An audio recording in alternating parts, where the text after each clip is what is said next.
Demikian pula ayat ya, sebagai ayat logika, ayat yang sebetulnya Al-Quran jadi dalil syar'i akli. Itu Al-Quran itu. Am khuliqu min ghairi syai'in amul khaliqun. Maka Allah sebutkan, apakah mereka tercipta tanpa ada yang menciptakan? Atau mereka sendiri menciptakan diri mereka? Nah, apakah mungkin makhluk tercipta tanpa ada yang menciptakan? Atau apakah mungkin makhluk menciptakan diri mereka sendiri? Tentu jawaban tidak akan mungkin. Am khalaqus samawati wal arda bal la yuqinun. Ataukah mereka menciptakan langit dan bumi ini? Ya. Tetapi mereka tidak mau yakin. Ya. Ini Allah katakan, ya, apakah mereka tercipta tanpa ada yang menciptakan ataukah mereka sendiri menciptakan diri mereka? Ini logika. Ya, apakah makhluk-makhluk ini tercipta tanpa ada yang menciptakan? Mungkinkah? Secara akal tidak akan mungkin. Kalau ada sekarang orang mengatakan saya lewat dari sebuah daerah, itu daerahnya indah, sungai, ya, adanya air mancur, bunga-bunga, taman-taman, binatang-binatang, kupu-kupu segala macam, istana yang indah selalu disebutkan, namun istana ini muncul tanpa ada yang ya membangunnya. Tiba-tiba saja. Pasti orang semua akan ketahui. Sebagaimana dari Imam Abu Hanifah membalikkan hujahnya orang-orang orang-orang ateis ya, yang mengaku tidak ada yang Tuhan, dibalik oleh Imam Abu Hanifah. Hujah mereka tersebut menunjukkan tentang kebodohan pola berpikir mereka. Baik, maka ataukah mereka mungkin ciptakan diri mereka? Tidak mungkin. Bagaimana mereka menciptakan diri mereka? Tidak ada. Awalnya bagaimana akan menciptakan sesuatu yang ada? Baik. Maka dalam beberapa ayat Al-Quran juga menunjukkan hal yang sama ya. Ada beberapa dalil-dalil dalam Al-Quran yang menjelaskan logika-logika yang untuk membicara kepada logika orang-orang punya pikiran ya. Allah Subhanahu wa taala menyebutkan dalam beberapa ayat ya, di antaranya firman Allah Subhanahu wa taala seperti firman Allah Subhanahu wa taala menyebutkan surat Al-Anbiya ayat 22 ya. Lau kana fihima alihatun illallah la fasadata. Nah, ini juga menafikan ada sekutu bagi Allah dalam sifat rububiyahnya atau uluhiyahnya. Ya. Kalau seandainya di langit dan bumi itu ada Tuhan-Tuhan illallah selain Allah, ya, la fasadat, hancurlah langit dan bumi ini. Ya tentu. Ya, Tuhan yang satu ya kecewa dengan penciptaannya, kecewa dengan hamba-hambanya yang tidak mau beribadah, atau Tuhan yang satu berbangga dengan Tuhan yang lainnya. Tentu tidak akan mungkin kalau seandainya ada Tuhan selain Allah di alam ini, tentu akan makhluk ini akan hancur lebur, ya. Nah, ini lapasa data itu. Kalau seandainya ada Tuhan selain Allah, tentu akan terjadi keributan antara Tuhan. Yang satu mengatakan matahari belum boleh terbenam karena ada hamba saya yang lagi sedang bekerja di sawah, gitu kan. Nah, kemudian juga firman Allah SWT yang lainnya, ya, dalam surat Al-Isra ayat 42, qul law kana ma'ahu alihatun, kalau seandainya ada bersama Allah ada tuhan-tuhan lain, ya, yang berhak disembah, kama yaqulun, sebenarnya mereka katakan, idzan labtau ila dzil arsy sabila, sungguhnya mereka akan saling berebut-rebut untuk menguasai arsy, ya, akan menguasai arsy, ya, akan berebut singgasana, ya, tuhan-tuhan tadi. Nah, ini semuanya logika-logika yang disebutkan dalam Al-Qur'an untuk mematahkan argumentasi orang-orang yang mengingkari tentang tidak adanya pencipta alam ini sebagai paham ateis atau orang komunis, ataupun membantah argumentasi orang-orang persekutukan Allah dalam rububiyah Allah dan uluhiyah Allah Subhanahu wa taala. Baik. Berikutnya ya, pembahasannya ta'ammul alam kullah. Jadi sebetulnya bukti-bukti tadi kita sebutkan. Dalil-dalil hal ini ada dalil syar'i. Dalil syar'i jadi turunnya Allah mengutus para nabi. Dan para nabi ada yang membawa kitab-kitab suci. Di dalamnya lengkap tuntunannya. Tidak akan mungkin Al-Quran ini dibuat oleh Nabi Muhammad SAW. Karena begitu banyak sekali ilmu-ilmu yang di luar kemampuan manusia. Berita-berita gaib yang sebelum terciptanya alam Allah kisahkan dalam Al-Quran. Hal-hal yang akan datang berbagai kisah gaib yang akan dilalui oleh manusia sebelum hari kiamat, setelah hari kiamat, setelah mereka menuntut. Semuanya ini wahyu dari Allah. Bukti adanya yang memberikan wahyu kepada Rasul, para anbiya tersebut. Ini dalil syar'i. Aturan-aturan. Sekecil aturan-aturan Islam ini menunjukkan bagaimana bahwa agama Islam datang wahyu dari Sang Pencipta alam semesta ini. Yang menjelaskan berbagai makhluk-makhluknya. Ya, menjelaskan berbagai fungsi-fungsi makhluknya. Subhanallah. Dalil syar'i. Dalil akli tadi juga disebutkan. Dalil akli demikian juga. Dalil akli sebagian telah disebut sebagai ayat Al-Quran tadi yang mukhatabah, yang bicara kepada orang-orang ashabul uqul yang punya pikiran, ya, yang bisa merendung, memahami ayat Al-Quran dan berpikir secara sehat, ya, dan normal.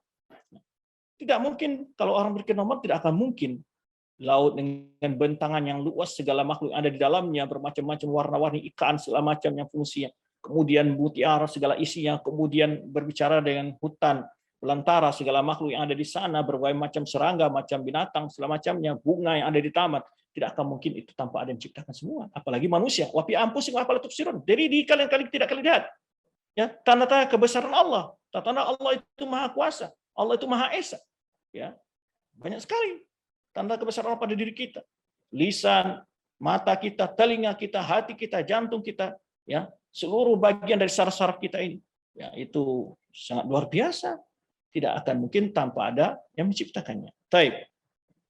Kemudian dalil hissi, dalil kenyataan tadabbur ayatul kauniyah, memikirkan ayat-ayat kauniyah ini banyak sekali.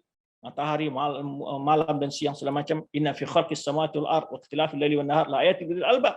Sungguh dalam penciptaan langit dan bumi, pergantian malam dan siang, terdapat tanda-tanda keesaan Allah bagi orang-orang yang memiliki pikiran. Ya. Kemudian ayat nafsiyah, ya, dari diri kita, fi anfusikum afala tubsirun, diri kalian tidak akan memperhatikan. Ya, coba lihat lisan kita yang hanya sekumpal daging ini, ya, sepotong daging ini, luar biasa, bisa menghancurkan dunia dengan satu lisan, ya, bisa memperbaiki dunia juga dengan hanya lisan, dan lisan ini luar biasa, ya, bisa membedakan rasa. Coba kalau seandainya Allah cabut rasa dari lisan kita, ya, hanya satu hari saja, ya, kalau dicabut dari lisan kita rasa, pasti, ya, hidup ini tekan hampa. Ketika mau minum jus tetap seperti minum air mentah. Tidak ada bedanya, kan? Atau mungkin tidak beda minum kopi dengan air got yang hitam. Ya, kalau disebut rasa dari lisan kita. Itu satu hal yang kecil saja kita lihat. Bagaimana dengan ada bagian tubuh kita ini, ada yang tumbuh, ada yang tidak. Tanda kebesaran Allah Subhanahu wa taala. Kuku yang selalu dipotong. Kemudian ada gigi yang tumbuhnya sebatas tertentu. Kalau seandainya gigi naik terus gimana? Ya. Kalau seandainya naik terus bangun-bangun, kalau gigi itulah kepanjangan. Kemudian pula rambut tumbuh dan panjang, maka dipotong. Tapi bagaimana kalau bulu mata ini, ya, tumbuh dan panjang juga? Bagaimana kira-kira? Bangun-bangun ada yang kelambat motong rambut matanya ini. Ya, subhanallah, Allah menciptakan kita dalam bentuk yang sebaik-baik. Nah, kemudian ayat dalil hissi juga adalah ijabatu du'a lid-da'in. Allah perkenankan permohonan hamba-hambanya. Nah, contohnya Rasulullah SAW ketika berdoa, Allah kabulkan doanya. Ketika Nabi Musa dikejar oleh Fir'aun, diselamatkan dari Fir'aun. Itu bukan tidak ada. Itu bukan dalam kuasa, tidak dalam kemampuan manusia. Itu jelas ada mukjizat datang dari zat yang menguasai alam semesta ini. Ya. Nah, di permohonannya doa orang yang berdoa, dilindunginya orang minta perlindungan. Ini semua tentang adanya pencipta dan penguasa di alam semesta, yaitu Allah Subhanahu wa taala. Dalam fitrah, makanya dalam fitrah juga Allah Subhanahu wa taala menyebutkan, ya, telah mengambil sumpah Bani Adam dengan bab ini. Ya, wa idza akhadha rabbuka bani Adam min dzurriyyatihim wa ashhadum ala anfusihim alastu bi rabbikum qalu bala syahidina an taqulu yawmal qiyamati inna kunna an hadza ghafilin. Allah telah mengambil sumpah di waktu di dalam arwah dari anak keturunan Adam yang dikeluarkan dari punggungnya Adam, dari sulbinya Adam. Ya, alastu bi rabbikum, bukan aku Tuhan kalian, kata Allah Subhanahu wa taala. Qalu bala iya. Oleh sebab itu juga Rasulullah SAW menyebutkan dalam hadis yang tegas, kullu mauludin yuladu alal fitrah. Setiap anak itu dilahirkan atas fitrah. Fitrahnya apa? Beriman kepada Allah Subhanahu wa taala sebagai satu pencipta, satu berhak diibadati. Maka pengaruh pendidikan orang tua dan lingkungan membuat dia terpengaruh akidah dan imannya tadi yang telah diadakan dalam yang telah Allah ciptakan dalam fitrahnya. Fa'abawahu hawidani aw nusirani majusani. Maka kedua orang tuanya lah membuat anak tadi beragama Yahudi, Nasrani atau Majusi. Baik. Demikian, ya, ta'amul al-alam kullah, renungkan alam, ya, jagat raya ini secara keseluruhan, baik yang uluwiyah atau sufliyah, baik yang dia, ya, benda-benda langit, ciptaan-ciptaan Allah di angkasa luar sana, ya, yang terlihat maupun tidak terlihat, matahari dan bulan, maupun yang ada di bumi, berbagai macam bentuk makhluk, ya, bijami ajza'i dan segala bagian-bagiannya, tajidu syahidan bi isbati sani'ihi wa fatirihi. Engkau akan dapatkan itu semua bukti-bukti tentang adanya pencipta dan pemiliknya. Fa inkaru sani'ihi wa jahduhu fi uqul fitar, orang yang mengingkari tentang Allah sebagai pencipta, ya, baik mengingkari dalam akal dan fitrah, bimanzil ingkar. Orang yang mengingkari tentang ada pencipta bagi alam semesta ini, baik dalam pikiran dan fitrahnya adalah seperti mengingkari ilmu dan ingkari ilmi wajah, mengingkari ilmu dan menafikan. Tidak ada perbedaan antara kedua. Wama tabajjah bihi syu'iyah. Apa yang dibanggakan oleh orang-orang komunis pada hari ini, mengingkari tentang adanya Rabb, mengingkari tentang adanya Rabb, ya, adanya Allah pencipta bagi alam ini mau membabil mukabarah, itu semua adalah atas kesombongan diri saja. Musadatin nata'ij uqul wa afkar sahihah. Mereka telah melemparkan hasil pemikiran yang sehat, akal yang sehat, membuang logika yang benar. Nah, kemudian wa man kana bihadil masabah, orang yang seperti ini kondisinya, faqad algha aqlahu, dia telah membuang akalnya. Wa da'an nas li sukhriya minhu, membuat manusia ingin menjadi mengetawakannya karena dia tidak percaya tentang ada pencipta ini. Maka disebutkan oleh seorang ulama, ya, dalam kitab beliau At-Taimi, dalam kitab beliau Hujjah fi Bayanil Mahajjah, itu satu kisah orang ateis yang mengatakan dia mampu menciptakan makhluk. Ini ya, pernah kita ceritakan juga dalam sebuah majelis yang lain. Ya, lalu dia banggakan dia bisa menciptakan makhluk. Maka dia kumpulkan orang dalam sebuah pertemuan, dia katakan saya akan ciptakan makhluk. Dia ingin membuktikan tidak adanya Tuhan. Nah, dia memperlihatkan daging yang telah dipotong secara halus-halus dimasukkan di botol. Lalu dia titip pada seseorang yang hadir saat itu. Nanti 1 minggu dia ajak lagi orang berkumpul membuktikan ciptaan dia. Ini saya ciptakan nanti. Setelah 1 minggu dibawalah botol tadi di tempat pertemuan, dia katakan inilah makhluk yang saya ciptakan. Saya menciptakan ini. Nah, disebutkan dalam hadis itu membuktikan bahwa dia bohong dengan pengakuan dia sebagai pencipta. Maka ada seseorang yang paling muda dalam pertemuan itu bertanya, apakah itu makhlukmu? Iya. Lalu ditanya, berapa jumlah makhlukmu? Nah, kalau itu makhluk, berapa jumlahnya? Nggak tahu dia. Lalu ditanya lagi, berapa jantan dan betinanya? Ulat yang dikenal, daging-daging yang dipotong itu menjadi ulat semua kan? Ya, nggak bisa jawab dia. Jantan betina nggak tahu. Berapa rezekinya masing-masing? Nggak tahu juga. Berapa umur masing-masing? Nggak tahu juga. Nah, ini bukan makhluk. Karena zat yang menciptakan pasti tahu jumlah makhluknya, berapa umur, rezekinya diatur sekalian. Ya kan? Nah, ini bukti-bukti yang membantahkan argumentasi orang-orang tidak percaya tentang adanya Tuhan. Maka oleh sebab itu berkata seorang syair, wa ajaban kaifa yu'sal ilahu. Ya, sebuah hal yang sangat membingungkan bagaimana Allah itu didurhakai. An kaifa yajhadul jahidu. Bagaimana pula orang tidak percaya tentang adanya Tuhan. Wa fi kulli syai'in lahu ayatun. Dalam segala hal bisa dilihat bukti-bukti tentang adanya Tuhan. Tadullu ala annahu wahidu. Bahwa Allah itu hanya esa. Baik. Itulah pembahasan yang kita bahas kesempatan ini. Insyaallah kita akan lanjutkan pada bahasan yang akan datang, yaitu mafhum kalimat Rabb. Ya. Jadi orang-orang musyrikin mempercayai adanya Allah, mempercayai. Di antara mereka yakin Allah satu-satunya pencipta. Maka tadi Allah sebutkan wala in sa'altahum man khalaqas samawati wal ardi yaquluna. Mereka yakin Allah menciptakan. Namun syirik mereka dalam tauhid uluhiyah, dalam ibadah. Maka ketika Rasulullah SAW mengajak mereka untuk beribadah hanya semata-mata kepada Allah, itu yang mereka tolak. Ya, ketika Rasulullah SAW mengatakan kepada mereka, ya ma'syar Quraisy, qulu la ilaha illallah tuflihu. Wahai orang-orang Quraisy, katakanlah kalimat la ilaha illallah, kalian akan beruntung. Apa jawaban mereka? Allah sebutkan jawaban mereka dalam Al-Qur'an. Aja'al alihata ilahan wahidan? Apakah Muhammad ingin menjadikan Tuhan-Tuhan kita yang sesembahan kita yang banyak ini menjadi satu? Jadi mereka paham sebetulnya kalimat la ilaha illallah itu. Bahwa kalau kalimat la ilaha itu adalah meninggalkan segala sesembahan selain Allah Subhanahu wa taala. Maka mereka tidak mau mengucapkan kalimat tersebut. Nah, inilah yang kita jelaskan tadi bahwa kalimat tauhid bila diitlakkan lebih banyak dimaksudkan adalah dalam dalil itulah tauhid uluhiyah, mengesahkan Allah dalam peribadatan. Wallahu a'lam bishawab. Tafadhol jika ada pertanyaan untuk dibacakan. Oke, Ustaz. Ini sudah ada beberapa pertanyaan Ustaz di chat.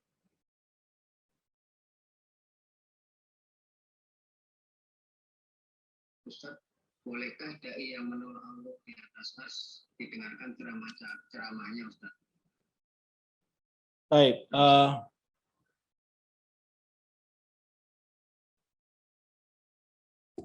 Dai yang menolak Allah di atas ars itu ya sebenarnya mereka memiliki syubhat-syubhat. Ya. Maka sebaiknya ditinggalkan mereka karena akan membawakan syubhat-syubhat dalam masalah akidah nanti. Para ulama ya melarang untuk hadir dalam majlis yang akan membahas syubhat-syubhat. Dan dai ini bukan syubhatnya kadang-kadang bukan dalam masalah akidah juga, dalam masalah manhaj, dalam masalah ibadah kadang-kadang banyak juga syubhat-syubhat. Maka akan sebaiknya dihindari menghadiri majlis-majlis yang penuh dengan syubhat-syubhat, apalagi terindikasi sering berbohong, sering berdusta, tidak jujur menyampaikan data, ya, terus hobi memprovokasi dan seterusnya. Akan lebih baik itu ditinggalkan majlis-majlis yang ya hal seperti itu.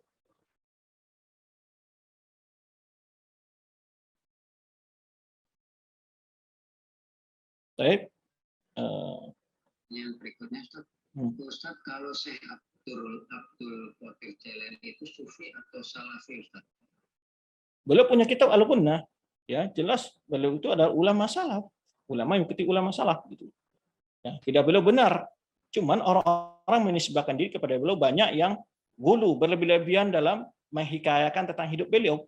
Bahkan kalau kita ukur sebagian orang-orang madzhab mutasawwifah menisbahkan diri kepada beliau, ya beliau ada punya kisah dalam suatu kisah pernah beliau dalam suatu khalwah beliau ibadah beliau tengah malam muncul cahaya dari salah satu lubang dinding rumah beliau. Lalu dia kebutkan kepada Abdul Qadir Jailani, setan ini masuk ya, dan cahaya masuk kemudian berbicara kepada beliau. Dikatakan, wahai Abdul Qadir Jailani, engkau sudah menjadi hamba yang paling mulia. Ya, maka engkau sudah sampai pada tingkat yang tidak lagi butuh kepada ibadah. Ya, maka Abdul Qadir Jailani menyebutkan, ikhsa ya syaitan, celaka engkau hai setan. Ya, kenapa paham dia itu dari setan? Kalau sebagian orang mungkin sudah bangga disebut sebagai wali, ya, engkau sudah pada tingkat wali, tidak perlu lagi sholat, tidak perlu lagi puasa segala macam. Lalu apa namanya? Setan itu diusir oleh Abdul Qadir Jailani. Bahkan setan itu dalam riwayat menyebutkan berkata kepada Abdul Qadir Jailani, Syekh Abdul Qadir Jailani, bahwa aku telah menyesatkan ratusan orang dengan cara begini.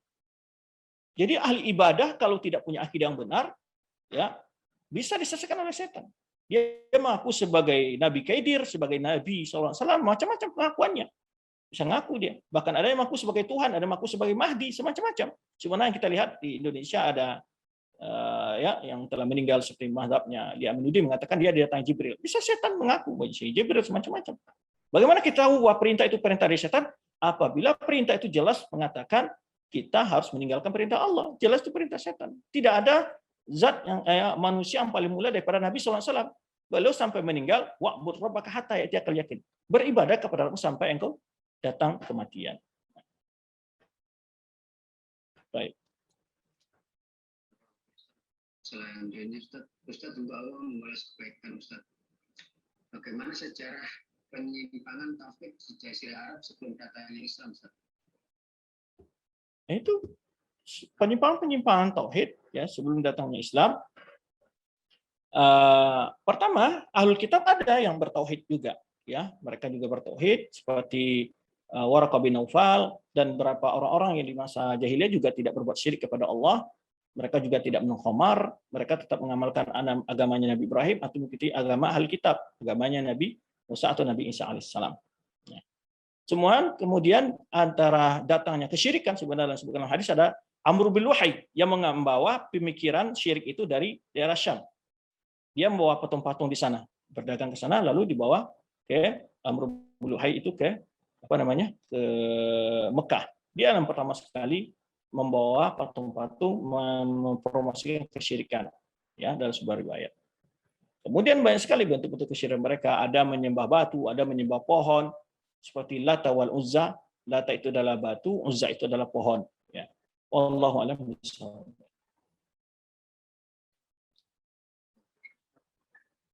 Selanjutnya Ustaz ingin bertanya, ada orang yang mengatakan bahwa semua agama itu benar. Musuh apakah keislamannya batal Ustaz?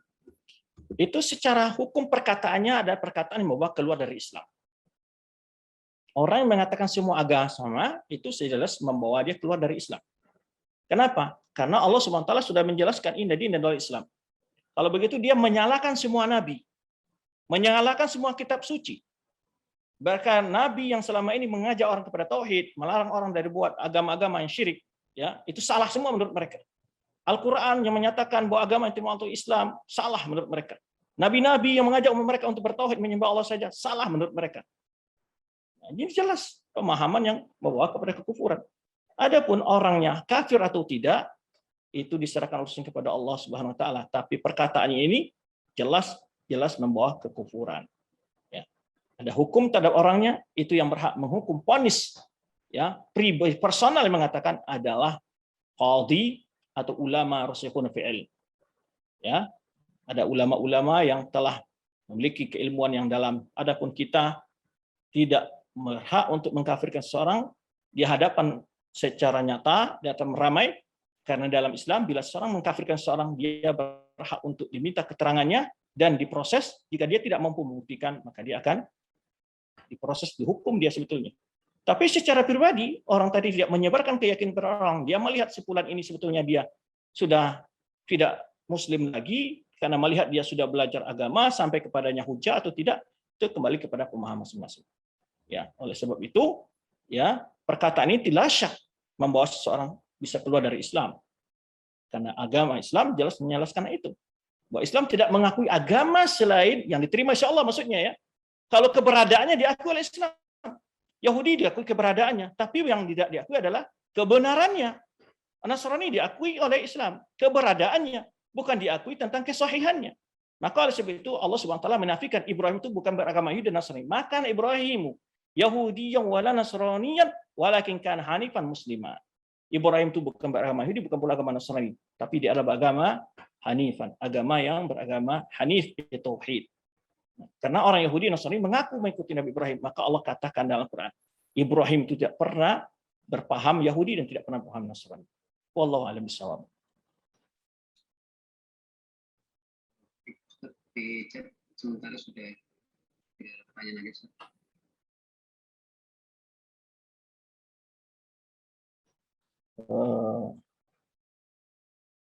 Sempat tanya Ustaz, tolong jelaskan tentang salawat jariyah. Salat jariyah ini gimana? Karena Anda pernah dapati orang yang dapat sertifikat penghargaan yang diberikan kepada seorang sebagai peserta yang telah khotam salawat nariyah atau salawat nariyah 4.444 kali dalam 40 hari. Syukran. Ya, ini sebetulnya adalah salawat-salawat yang dibikin-bikin, ya, yang memiliki konten-konten yang perlu dikaji lagi, kemudian apalagi dianggap dapat membawa berkah-berkah yang melebihi dari salawatnya ajakan Rasul SAW. Yakinlah, salawat apapun tidak akan pernah melebihi keutamaannya salawatnya ajakan Rasul SAW. Apapun nama salawatnya tidak akan pernah melebihi keutamaan salawatnya ajakan Rasul SAW. Apakah salawat nariyah atau salawat badar, salawat apapun saja, ya, akan lebih afdal untuk bersalawat itu sebanyak jumlah tadi salawat yang diajarkan Rasulullah SAW. Adapun salawat yang dikarang-karang, apalagi dapat melalui mimpi dan segala macamnya, itu tidak akan pernah melebihi nilai salawat yang diajarkan Rasulullah SAW. Kalau memberi nama anak dengan nama Daniel, apakah itu merupakan nama yang terlarang dalam Islam, Ustaz? Ya, Daniel, ya. Ya, nama-nama yang merupakan nama orang kafir yang tidak jelas maknanya, maka akan lebih baik diganti nama-nama sesuai nama Islam yang jelas ada nilai-nilai, ya, nilai motivasi dalam nama itu. Maka Rasulullah SAW mengganti nama-nama walaupun berbahasa Arab sebagai nama-nama diganti oleh Rasulullah SAW karena nama itu imma tidak sesuai dengan makna yang tidak baik atau karena ada sifat berlebihan dalam makna namanya. Oleh sebab itu pilihlah nama-nama yang ada nilai-nilai motivasi, ya, maka Rasulullah mencintai nama-nama yang isinya adalah tafaul, optimis. Disebutkan dalam Syarh Sunnah perkataan Fudail bin Iyad rahimahullah, barang siapa yang mengagungkan ahlul bid'ah maka dia telah membantu untuk menghancurkan Islam, dan barang siapa yang tersenyum di hadapan ahlul bid'ah maka dia telah meremehkan apa yang Allah turun kepada Muhammad SAW. Pertanyaannya, apakah kita tidak boleh berbuat baik kepada ahlul bid'ah seperti mentakdir makan, berjabat tangan dengan senyum agar ia tertarik dengan dakwah sunnah? Taib. Begini, memahami ungkapan seorang ulama salaf jangan dipahami secara retelek. Artinya bisa beliau berbicara dalam kondisi tertentu yang dia maksud ada ahlul bid'ah tertentu. Nah, gitu. Bisa yang beliau maksud adalah dalam orang tertentu, seseorang tertentu, atau masalah tertentu, atau dalam konteks bid'ah tertentu. Tetapi selama seorang muslim dia bid'ahnya tidak mengeluarkannya dari Islam, kita wajib bermuamalah secara muslim dengan dia. Gitu. Namun nanti ada namanya babud dakwah. Dakwah dan tahdzir itu dalam rangka dakwah juga. Nah, ini kembali kepada personal masing-masing dan juga kondisi masyarakat masing-masing. Ya. Kalau kita punya keluarga, ya dia adalah menghormati, menghargai kita. Kalau seandainya kita tidak mau lagi mendatangi dia, dia akan sedih dan kita bagi sebagai peringatan agar dia mau tobat dari kesalahan-kesalahannya, itu tidak masalah. Bisa saja digunakan namanya tahdzir. Namun tidak pertama kali lakukan tahdzir. Dalam melakukan salam, meninggalkan salam tiada lebih atau tidaknya, itu banyak sekali syarat-syaratnya, kondisinya dilihat. Kondisi masyarakatnya, level orangnya dari segi status sosialnya, jadi tidak serampangan hal itu dilakukan. Jadi bukan menafikan tentang tidak adanya menjawab al-bidah dalam cara tidak menjawab salam. Ada para ulama juga mempraktekkan hal itu, tetapi dalam kondisi-kondisi yang sangat terbatas. Ya, namun secara umum pada zaman sekarang kita dahulukan ta'liful qulub, perlemah lembut dalam berdakwah, ya, kecuali hal-hal yang memang menuntut kondisi tertentu, dalam masalah tertentu, persoalan tertentu, itu perlu dikaji. Dan itu tidak bisa dilakukan secara umum. Ya, maka hal itu yang bisa menerapkan itu adalah ulama-ulama yang berilmu. Ya, ulama-ulama yang berilmu melakukan hal seperti itu. Kalau antum tidak orang yang berpengaruh, meninggalkan salam, tidak bersalam, dianggap orang tidak beradab. Ya, baru kemarin belajar agama, sekarang tidak mau salam sama orang, gimana? Tidak beradab namanya. Tidak salul bid'ah ditinggalkan bersalam ke mereka. Oleh sebab itu, secara umum haknya alul bid'ah yang masih muslim tetap punya hak sebagai seorang muslim. Ya, menjawab salam, yang beri salam kepada dia dan seterusnya. Ya. Namun konteks-konteks ulama yang dinukil itu ada poin tertentu, ada penjelasan tertentu, ada dalam masalah tertentu, dalam kondisi tertentu. Iya. Kalau seorang guru, dia orang terhormat, orang yang mulia, dalam menegur seorang muridnya, atau jamaahnya, dia mengambil sikap sesuatu kepada jamaahnya, bisa saja. Karena dia adalah orang yang mampu, ya, orang yang bisa dimengerti tindakannya oleh orang lain. Tapi kalau antum orang baru belajar, dianggap orang tidak berakhlak, orang tidak sopan. Nah, itulah perlunya mengkaji masalah ini. Ya, jangan tergesa-gesa memahami ungkapan para ulama salaf sepotong-sepotong, tapi itu ditinjau, dijelaskan menurut pemahaman para ulama salaf juga, terutama ditanya kepada ustaz-ustaz setempat siapa yang akan ditahdzir, siapa yang tidak akan ditahdzir, itu tidak bisa diterapkan dalam setiap kondisi dan setiap tempat. Ya, dan setiap orang, baik yang mau menahdzir atau yang ditahdzir, setiap orang. Kalau seandainya pelakunya semakin akan menjadi dan membuat kerusakan, akan lebih baik tidak ditinggalkan, sebetulnya begitu. Maka Rasulullah SAW dalam menyikapi para orang-orang yang di zaman beliau pun berbeda-beda dalam menyikapi. Ya, ada sahabat yang kuat imannya tidak disalami oleh Rasulullah SAW. Seperti Abu Darda, ya, kalau nggak salah ya, Mama Za'faran tidak disalami. Ya, ada sebagian sahabat tidak ditanggap seperti itu, karena melihat kondisi kekuatan iman seseorang tadi. Itu dilihat juga. Jangan semakin ditinggalkan malah semakin menjadi dia melakukan bid'ah. Ini perlu pertimbangan yang dalam.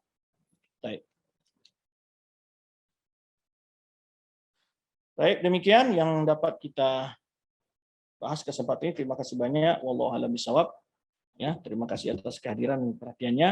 Mohon maaf jika ada kekurangan dan penyebab materi ini. Subhanakallahumma bihamdika asyhadu an la ilaha illa anta astaghfiruka wa atubu ilaik. Wassalamualaikum warahmatullahi wabarakatuh.